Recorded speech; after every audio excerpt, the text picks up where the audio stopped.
Mbukile sikubingelele sikwamukele izindaba ezehora lokuqala emini lezi ndaba nizethulelwe uNkosazana Dambuza Magupa nazo ezinohlonze emini nje. Let's always remember that we are a hard copy election environment. Iyaqhubeka nokungena imphumela yokhetho lukazwelonke esikhungweni se-IEC eMidrand kanti seqala ukucaca ukuthi imphumela yokugcina izoba njani.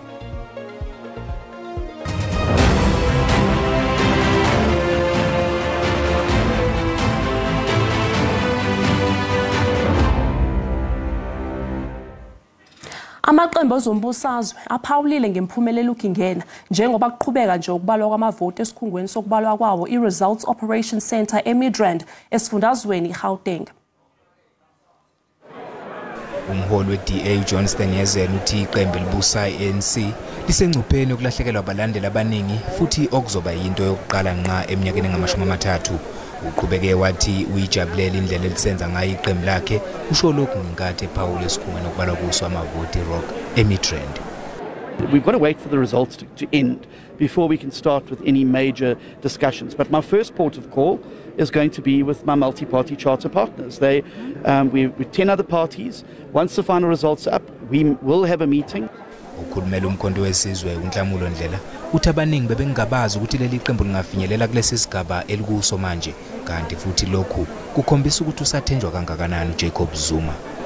Remember, what's also interesting is that President Zuma, when he was president of the party, the previous party, he took IFP away from, took KZN away from IFP. This time around, you know, he's taking KZN from the ANC.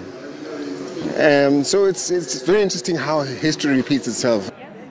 EFF yona iphawule yabeka amabala ezobuchwepheshe ze-IEC njengoba ke kwacisha ibhodi lemphumela nje. Leli qembu liholwa nguMalema lithi lenkinga yabakhona ngo-2014 yaphinde yabakhona nango-2019 njengoba ikhuzi ibuya nje nakulolu khetho. Right now the burning issue is the dashboard which is down. And I think the media really, you need to help us to flaunt this thing that we can't be experiencing the same thing again. Emavoti nasabaliwe kuze kube manje i-ANC iyona esayihola phambili kuzwelonke. Silindo kuhle ngi-DA indabeni ze-SABC. Asiphose intambo eMidrand eGallagher Estate sixhumane noSakhiwo Sokhela. Sakhiwo ake usibeke esithombeni ngezibalo esezikhona njengamanje. Sibingelele kuwena Nkosazana kanjalo nombukeli obukele izindaba njengamanje sikhona ke lana esikhungweni sokhishwa kwemphumela eIEC njengoba sazi ukuthi ukhetho kade lusensukwini ezedlula ukubukisa nje umbukele ekhaya ngokwenzekayo nokuqhubekayo ngokwemphumela sobuka lana ke kuzwe lonke ukuthi ingabe isimo sihamba kanjani. Siyayibona lapha iqembu ANC lona olihamba phambili ngo-42% kulandele iqembu iDA ngayo u-23%, iqembu MK ke elisanda kuvela live lapha ke ku-11%. Sinde sibheke futhi kanjalo nakuzifundazwe ukuthi ingabe amaqembu enza kanjani. Sizobheka futhi ke amaqembu nje amathathu okuyiwona ahamba phambili. Sizoqala ke esifundazweni iGauteng. Esifundazweni iGauteng iqembu ANC sahamba phambili nakhona ngo-33%, kulandele lona iqembu leDA ngayo u-29%, kuthi iEFF iku-13%. Size esifundazweni impeleni iMpumalanga mangabe sibheka lapha ke eMpumalanga nakhona iqembu ANC lisahamba phambili. Kanti okumangazile iqembu MK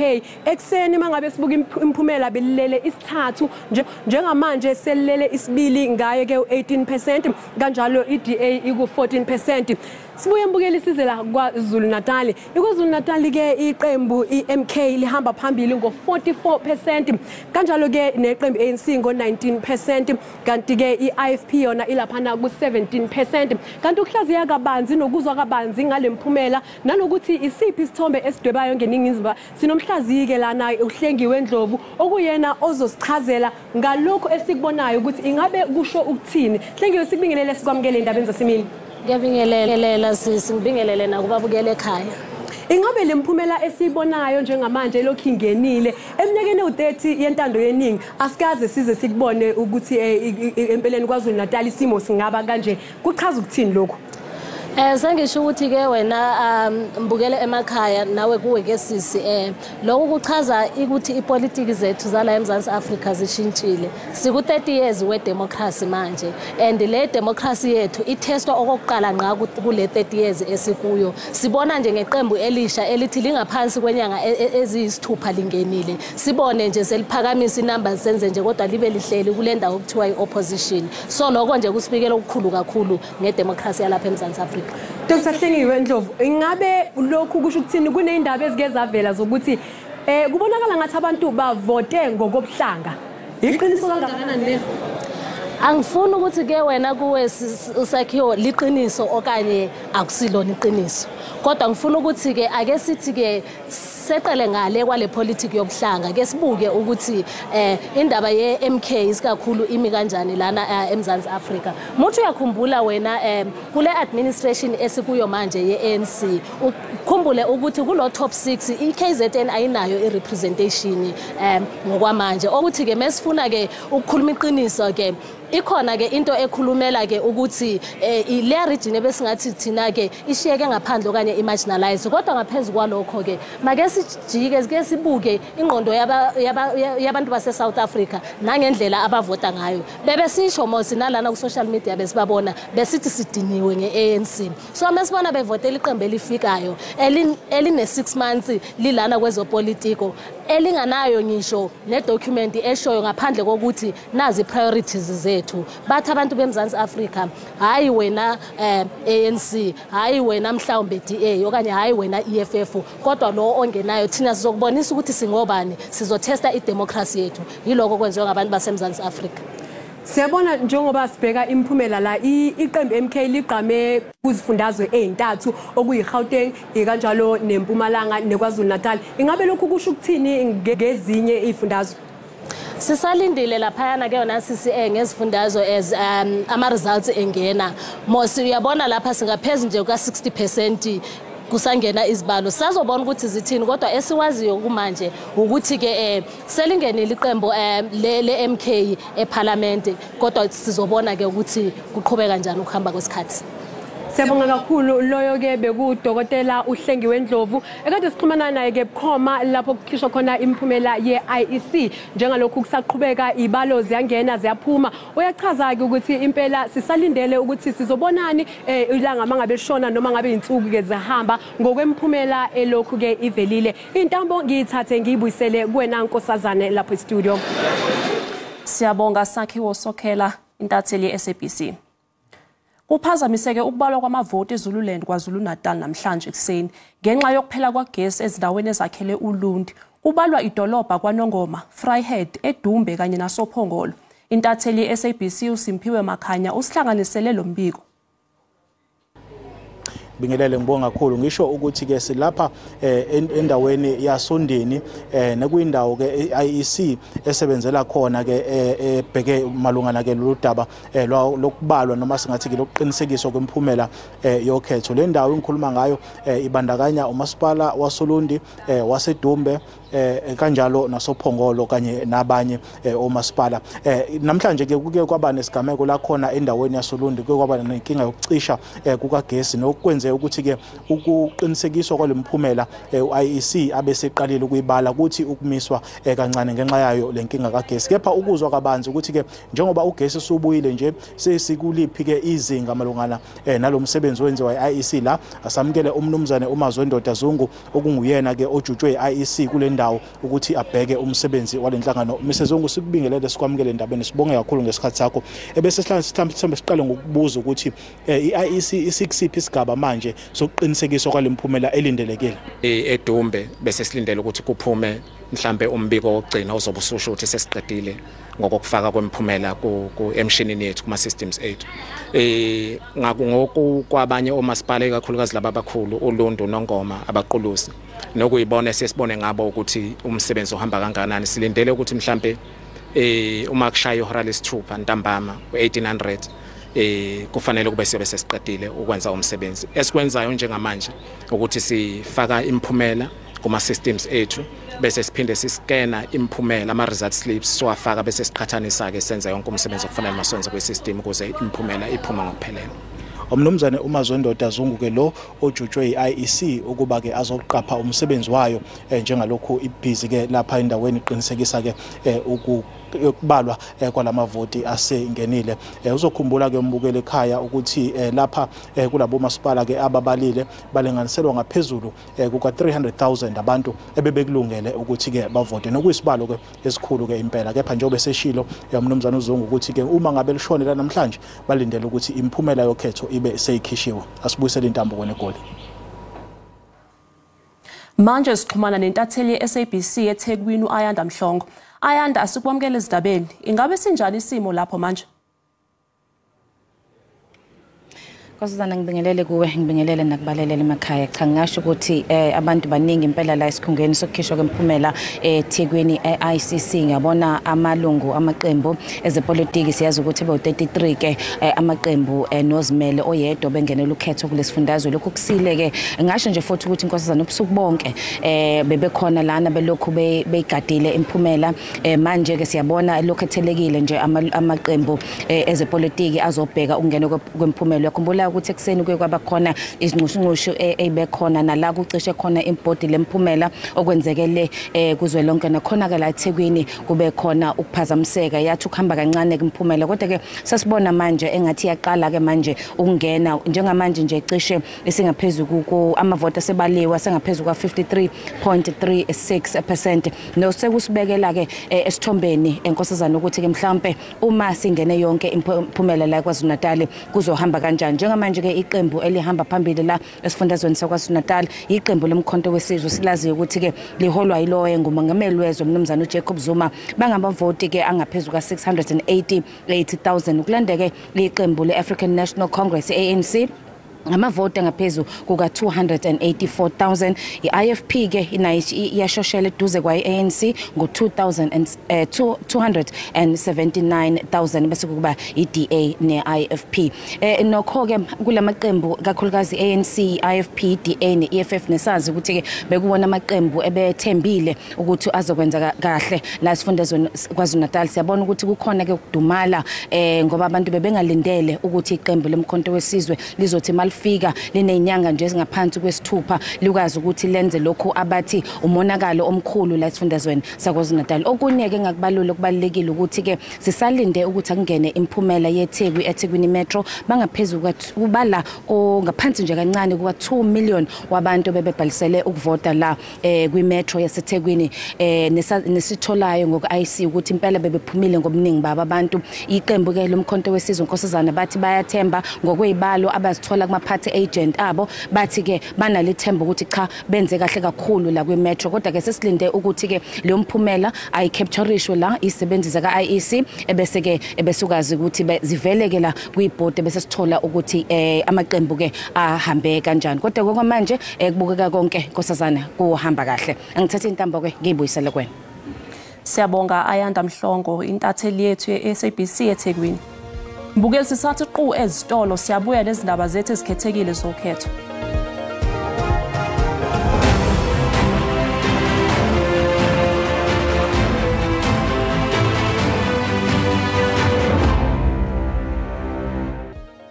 Sikubingelele sikwamukela uma ngabe usanda kungena. Odabeni oluphambili besibuka ukuthi iyaqhubeka nokungena imphumela yokhetho lukazwelonke esikhungweni seIEC eMidrand. Kanti seqala ukucaca ukuthi imphumela yokugcina izoba njani. Bukela sikukhumbuza ukuthi lezi ndaba zikhona ku YouTube na ku SABC Plus. Ngena kuzo uzigcina ngamagama athi SABC izindaba na kanjani uzosithola. Njengamanje ake siphose intambo eMthathe Eastern Cape sixhumane nentatheli uLubabalo Dada. Lubabalo, ingabe ukubalwa kwamavoti lapho ukhona sekufinyelele kwiliphi izinga? Well, izinto zisondela nasemaphethelweni ngoku nanjengoko sele izi75% ivoti esele zicapturishiwe ke apha ephondweni. Umbutho weANC senguko ke ohamba phambili ngoku nevotes ezibalelwa pha ku 785,000 ulandelwa yi-DA kwindawo yesibini neevoti ezi-147,000 kwindawo yesithathu ke ibe yi-EFF ne-118,000 yeevoti. Uyabona uba umsantsa awukho mkhulu phakathi kwe-EFF kunye ke ne-DA. Uyakhumbula uba ngaba ke kusoloko ingawona amaqela ke aphikisayo apha ephondweni lawo ke kuyabonakala uba ke akuzobakho tshintsho olukhulu kumaqela aphikisayo, nanjengokuba sele kushiyeke i-25% yeevoti ezingekabalwa apha ephondweni. Ndithetha nawe ke ndingatsho uba i-IEC nayo itsho into yoba ngaba yonke into ihamba kakuhle, khange kubekho magingxigingxi nazinto zithe zaxelwa okanye izikhalazo ezithe zafakwa imibutho yezopolitiko sobathi balindele into yoba ngaba ke kuthi iphela imini yanamhlanje phaa midnight babe sele begqibile ucapturisha ii-votes, also zizabe sele zi-audithiwe. Ukhumbula uba ngaba babeqaphaya ko-4 million abantu ke bethe babhalisela uvoto ke apha ephondweni. I-voter turnout kwangoku isame phaa ku-56%, nto leyo engathi ibonakala ngathi ihlile xa ukhomperisha ke nolonyulo olwadlulele, kodwa ke kusekho le 25% ke ingekabalwa. Mhlawumbi singabona i-voter turnout enyuka. Namagingxigingxi bekhe akhona ke ngeli xesha lolonyulo. Uyawukhumbula into yoba ngeli xesha le-special votes apho kuye kwabikho kuqhubekeka kwezinye iindawo ezininzi, ingakumbi phaa kwi-areas apha eMthatha, as well as nangalaa mhla wolonyulo zibe zakhona iindawo apho ke bekukho i-service delivery protest, nalapho ke kuye kwakhona ii-delays ezikhoyo zabangela uba izitishi zovoto ziqale late. Kodwa ke loo nto leyo ngoku ayisabalulekanga kakhulu kuba yonke into according to i-IEC isahamba ngendlela. Bakwazile uba ngaba baqale ukubala bacapturishe i-results ngendlela. Siyabonga Lubabalo Dada, intatheli ye-SABC e-Eastern Cape. Ibhodi lemphumela ye-IEC kanye newebsite ithi sekuyasebenza futhi ikhomishana yokhetho ezimele kuleli IEC iqinisekisile ukuthi ihlangabezane nokuphazamiseka, kodwa ifuna ukuqinisekisa iNingizimu Afrika ukuthi uhlelo lokubala amavoti ayizange iphazamiseke. Emva kokuthi kube nophixihixi ngesindalwazi semphumela yokhetho ye-IEC, le khomishana iqinisekisile ukuthi azange iphazamiseke inqubo yokubalwa kwamavoti. Any conspiracy, let's always remember that we are a hard copy election environment. This is tallying, which means we are collecting all the hard copies and making a total. So anyone can reconcile to an individual voting station to confirm that what we've captured is correct. Ngesikhathi sokuqopha lo mbiko bese zingamashumi izifunda zokuvota eziphothule ukubala amavoti. I-ANC ibinamavoti acela kwangamashumi-42 kuzwe lonke, ilandelwe yi-DA ngamaphesenti angaphezudlwana kwama-23. Iqembu Umkhonto Wesizwe lilele isithathu cishe ngamaphesenti angaphezudlwana nje kwa-10 bese kuthi-ke i-EFF ibe namaphesenti angaphezulu kwa-9. Njengoba izifunda eziningi seziqedile ukubala amavoti, i-MK ilona qembu elisazihola phambili esifundazweni iKwaZulu-Natal, ilandelwe yi-ANC ne-IFP. Imndeni yabesilisa abathathu abadutshulwe eMuden eduze kwase-Greytown KwaZulu-Natal bathi bebesabungaza ukhetho nabangani ngesikhathi bahlaselwe ngemvula yezinhlamvu. Amaphoyisa athi aphenya icala lokubulala lelokuzama ukubulala. Kwesinye isigameko omunye umuntu wesilisa udutshulwe wabulawa epakile eduze kwesikhungo sokuvota kwaSmayimane ngaphandle kwaseMgungundlovu. Imindeni yababulawe esihlabeni ithi bebeyingxenye yabangane bebehamba bejabulela ukuvota.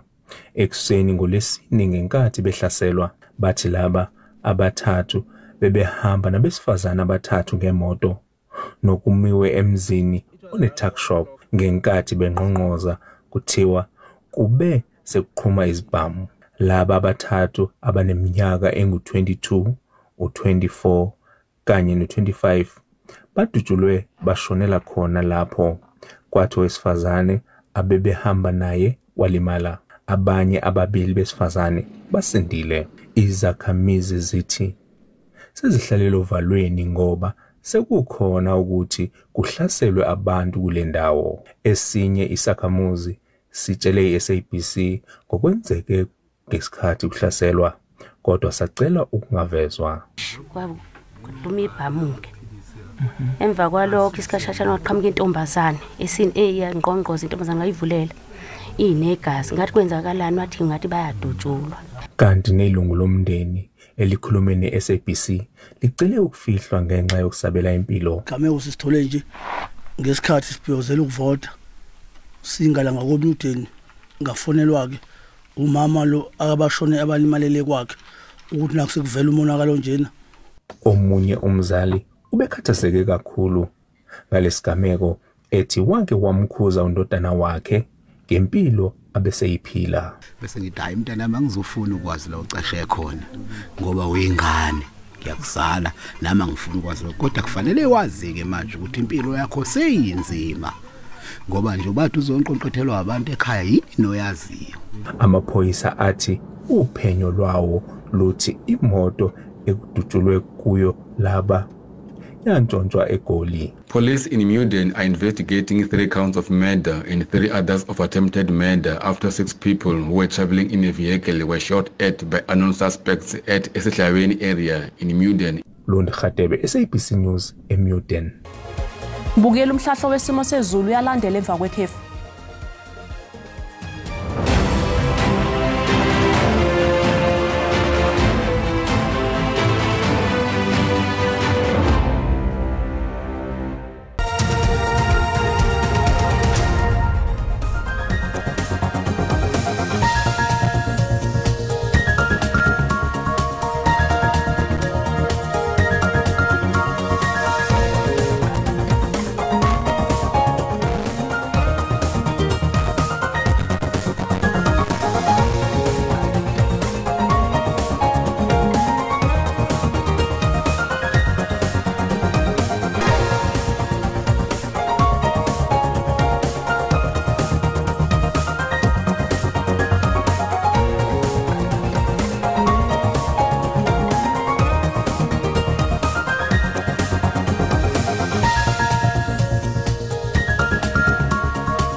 Bukeli sizibeka lapha izindaba ezikhethekile zokhetho zehora lokuqala emini. Siyabuya futhi ngehora lesikhombisa.